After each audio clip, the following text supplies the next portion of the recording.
game, son. This joint right here, Tyson's punch out. Yeah, you damn right, get it right. Lay him out like I am Mike. Brooklyn representing and you know that's right. Bitch, y'all niggas getting punched down. Find tracks at the boy, you getting punched down. Put your hands in the air, you getting punched down. Everybody everywhere, you getting punched down. What you say? You keep it thorough, your ass will get knocked out. Your name is trouble, your ass will get knocked out. You keep it gully, right? Your ass will get knocked out. Your boys up in the side, your ass will get knocked out.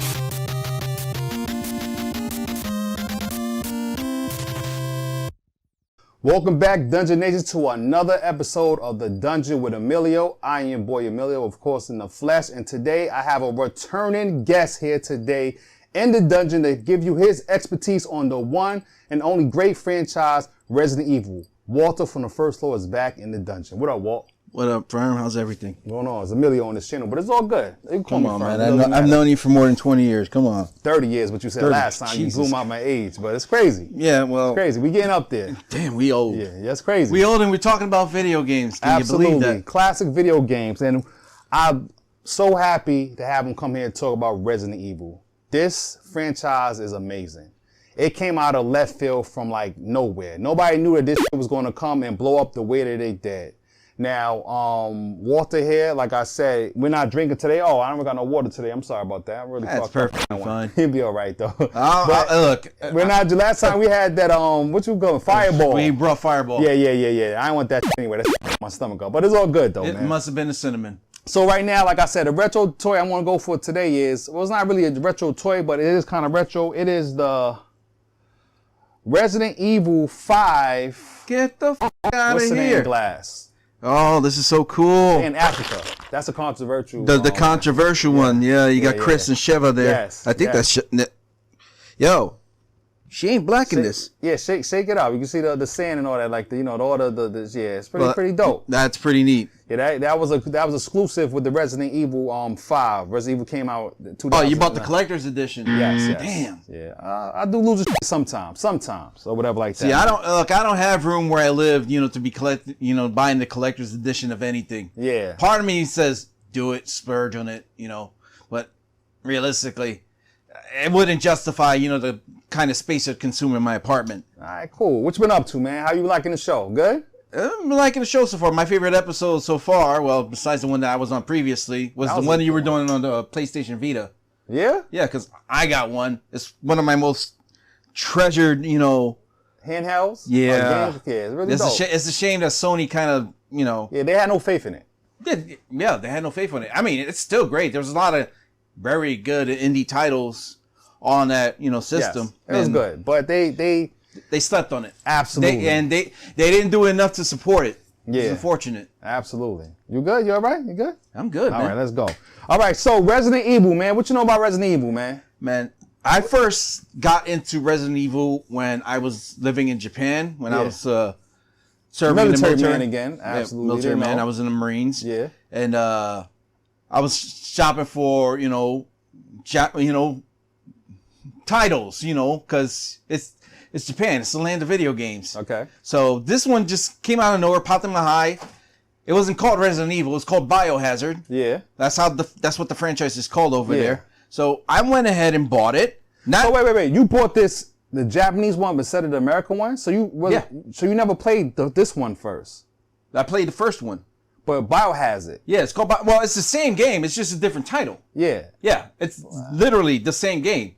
It's just the name of the franchise in Japan is. Do they have still the stupid guy up there that looks stupid with the gun and stuff, like the long box? Is he still on it? And Biohazard is a different cover. I think it might have been a different cover. I can't quite recall. But look, this is the cover that he's talking about, and it's pretty much remained unchanged. Yes. So Resident Evil 1, it came out in 96, right? And that game changed my life. That was the first time that I played a game and I was kind of scared. Oh, yeah. As you see, it's playing on TV right now, right?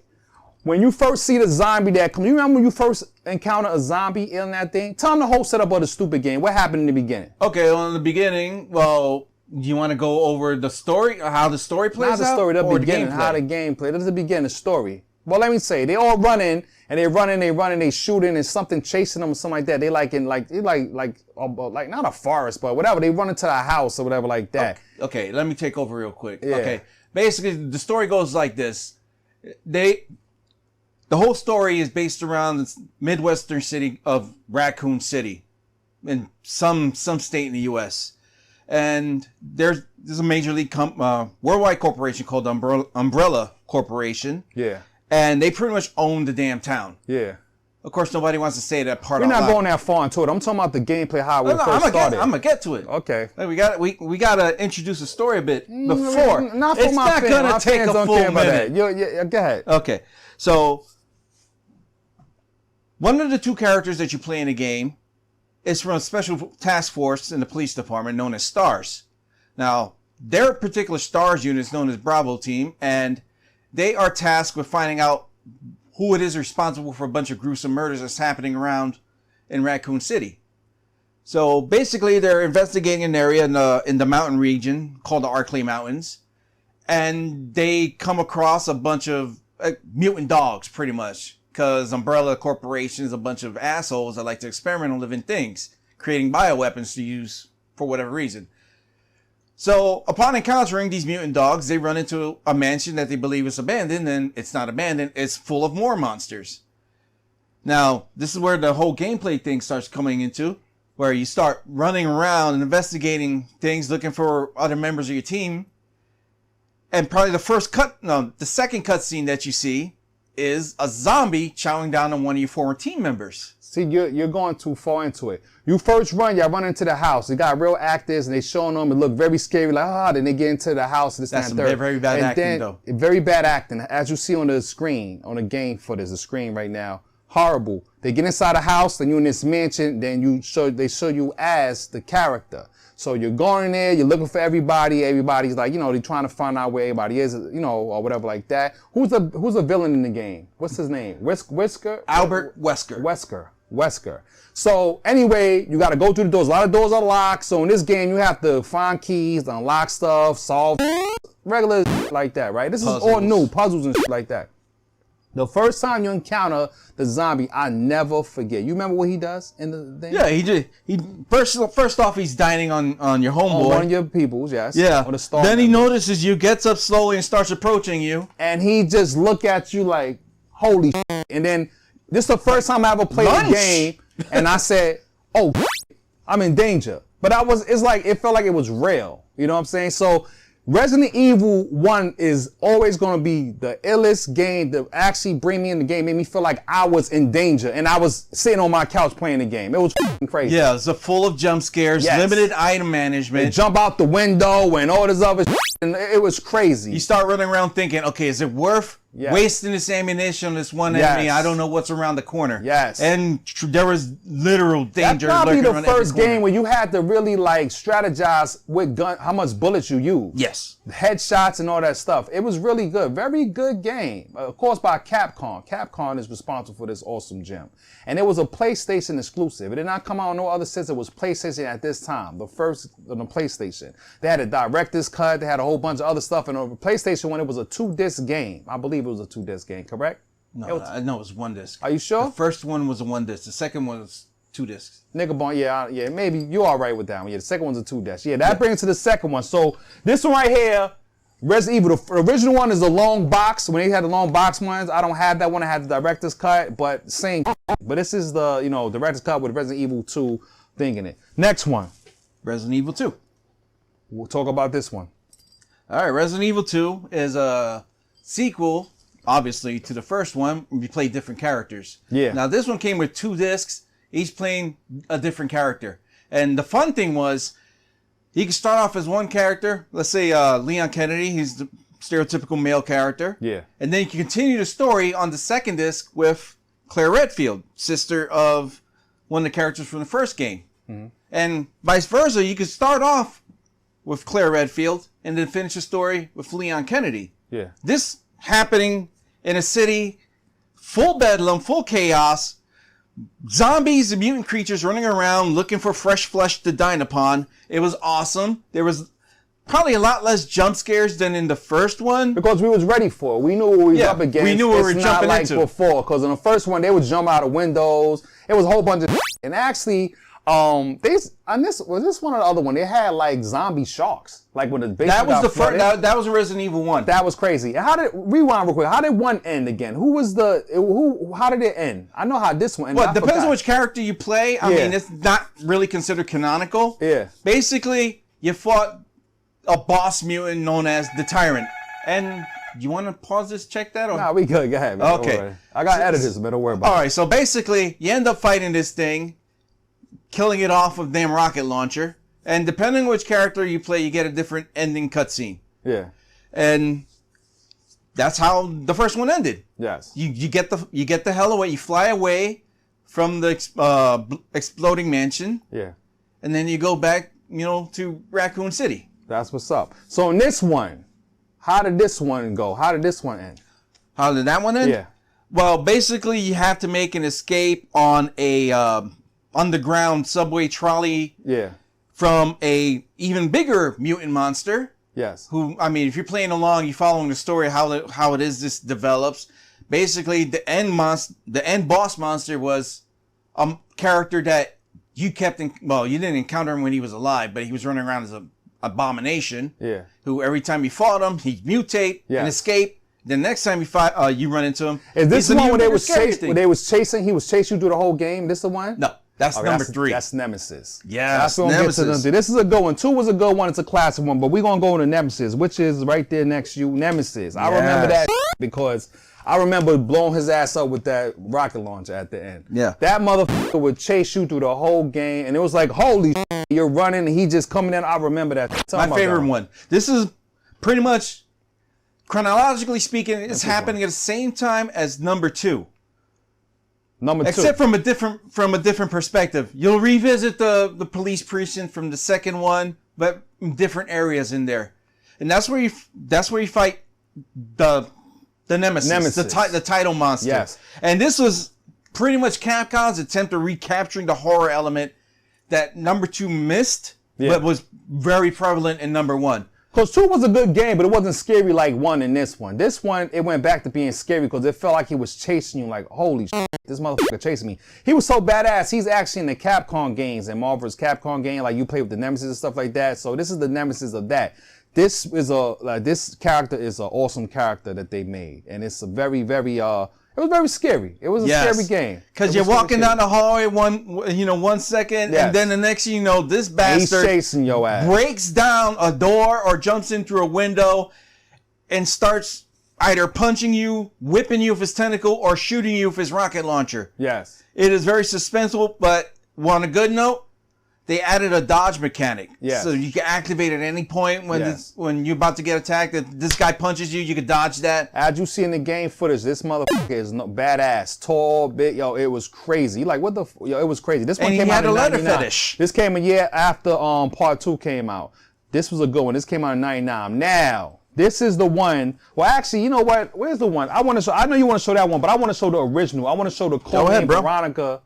That was on the Dreamcast. This is the original Codename Veronica. It did come out on the PlayStation 2, but the original Codename Veronica was dope. Tell them the setup about this one. Well, basically, one of the surviving characters from number 2, Claire Redfield, basically goes the whole, investigative route. She goes to Paris to investigate an Umbrella facility over there. She gets captured. Then she gets sent to an unidentified island. It's called Rockford Island. It doesn't really exist, but that also happens to be an Umbrella facility, and there's an outbreak over there. Yeah. And basically, you're trying to get the hell out of the island because all hell's broken loose over there. Yeah. Now, this introduced a different kind of virus, although it's all connected to the T virus, which we didn't mention in the start, but whatever.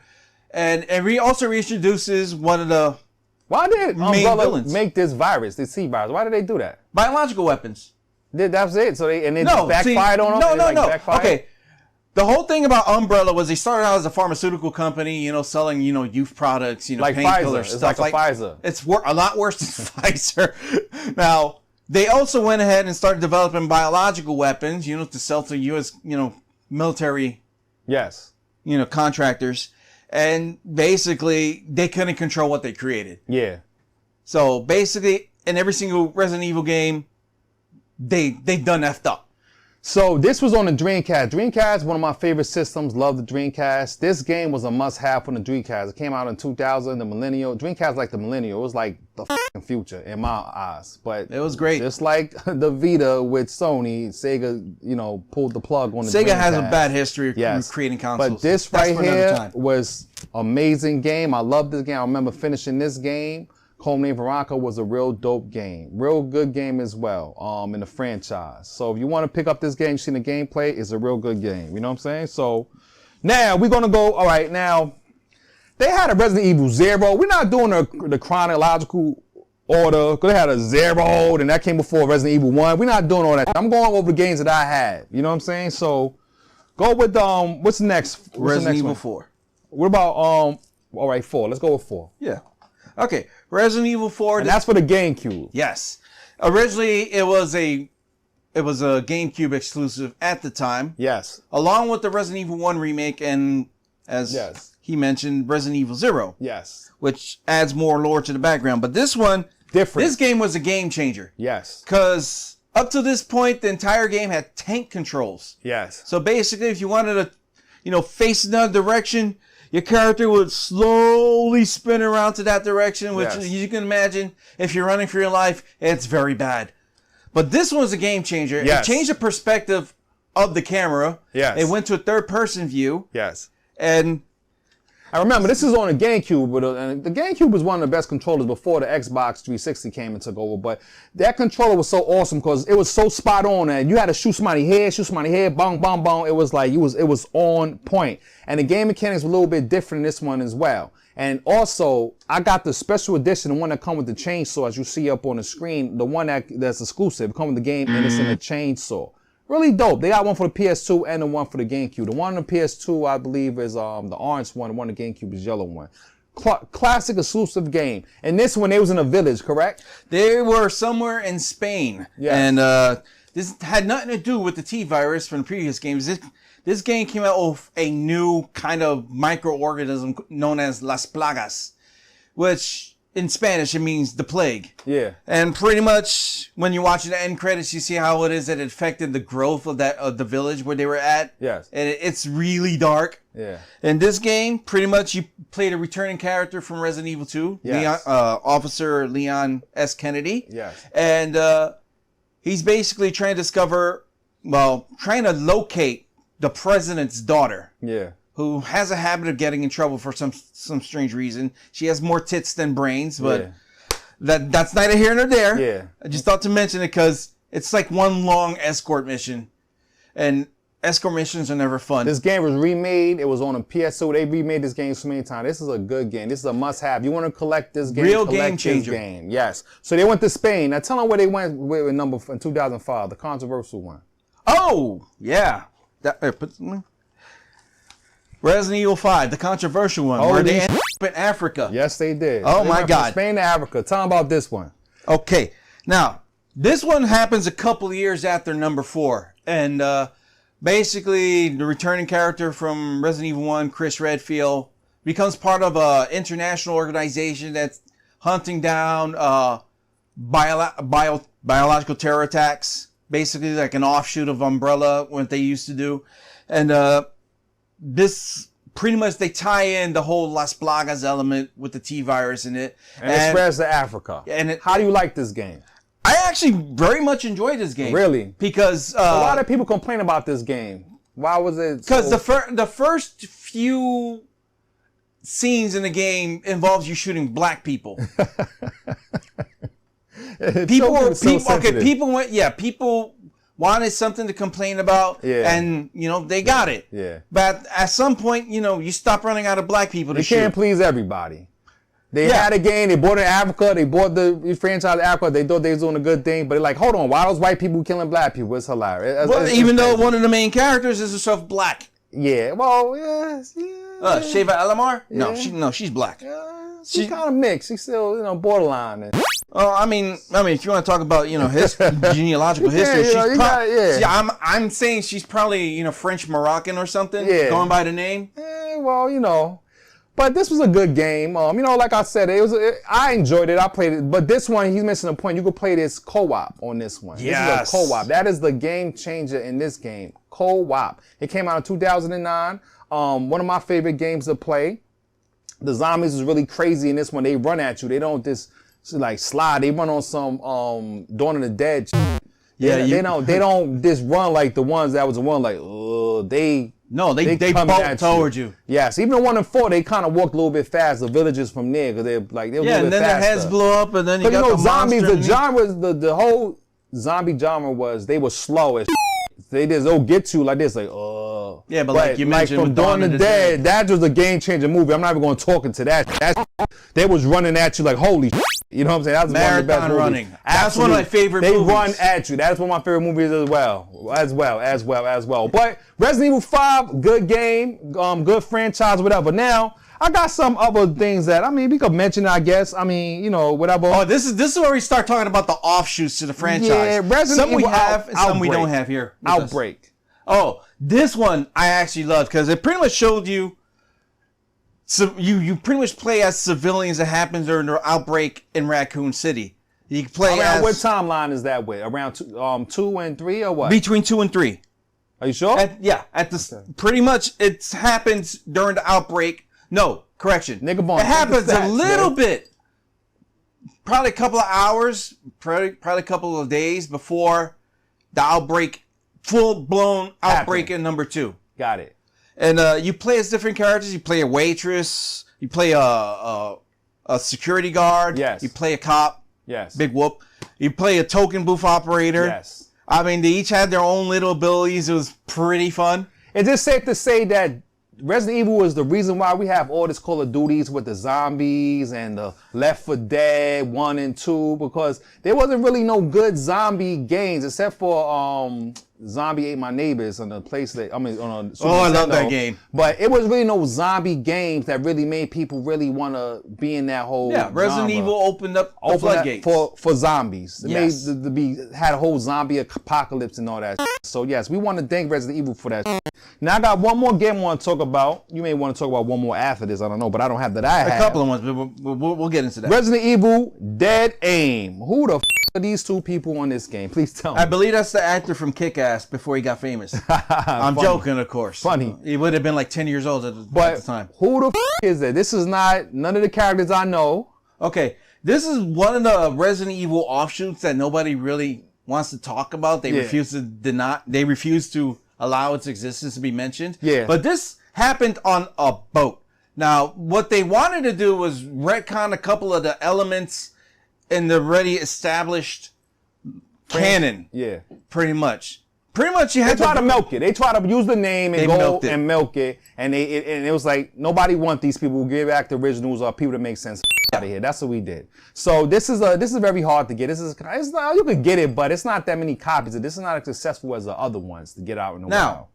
Now, even though, as a fanboy, I hate the plot of everything in this game. Yes. It was fun because you get to use the gun. Yeah. The gun at the time. I had the one that had the little recoil function on it. So. Did you? Yeah. Okay. Yeah. I had that from like Time. What was it? Time Crisis. I gotta look that up. I got a Time Crisis gun. I could use Time Crisis to play this game. Yes, you can. Holy, that's cool. Yeah. That's pretty So dope. you got the recoil action and everything. Well, my favorite zombie game is like what is it called? Left 4 Dead? Is it not Left 4? What's it Left 4 called? Dead. That's exclusively for Xbox. Yeah. And PC. Not Left 4 Dead. Not that. I'm sorry. What's the one that you shoot with the Wii and all that stuff? Like the Typing of the Dead. It was on a Dreamcast. Those zombie games. Those are the good ones. The one that came out for Sega. Yeah, I nigga forget the got me. game. Those I are forget good the games. name. Yeah, don't worry about it. We ain't going. Although Typing of the Dead was pretty fun. It was pretty fun. That's one of my favorite games I have. If you could type fast, you'd win. If you couldn't type fast, you're assed out. Absolutely. Yeah, well, you're dead. You're dead this in a game, while. like I said, not a big fan of this game. This game was whatever like that. Characters is not memorable. You're like, oh, out of here, whatever like that. But they try to milk it. Got this guy up here. Hey, whatever. Now, what's the other one you want to talk about? Now, funnily enough, that game had a game before that tried to milk the franchise. It was called Resident Evil Gun Survivor. Mm-hmm. Now, when it was originally released in Japan, you had the option to use a light gun. Okay. Basically, you're What able to system was it clip released for? What system was it PlayStation 1. on? Okay. Okay. Wait, now, PS1? We still on PS1? No, we can go back a bit. No. So the Gun Survivor came out on PS1, is what you're saying? Yes. So when did it actually come out in the timeline of 1, 2, 3, 4, and 5? Well, because that's just it. It was supposed, like I said, it was an offshoot. This game was supposed to happen at some point after number 2. Okay. But just like Dead Aim, nobody wants to talk about it because it was that much of a burning show. Okay. Because when it was released in Japan, you could use a light gun. But when they translated it for the U.S. audience, the gun didn't carry over. So basically, you had an uncontrollable mess that was reusing assets from Resident Evil 2. You had to use the directional pad on PlayStation 1 controller to pretty much aim the reticle. Yeah.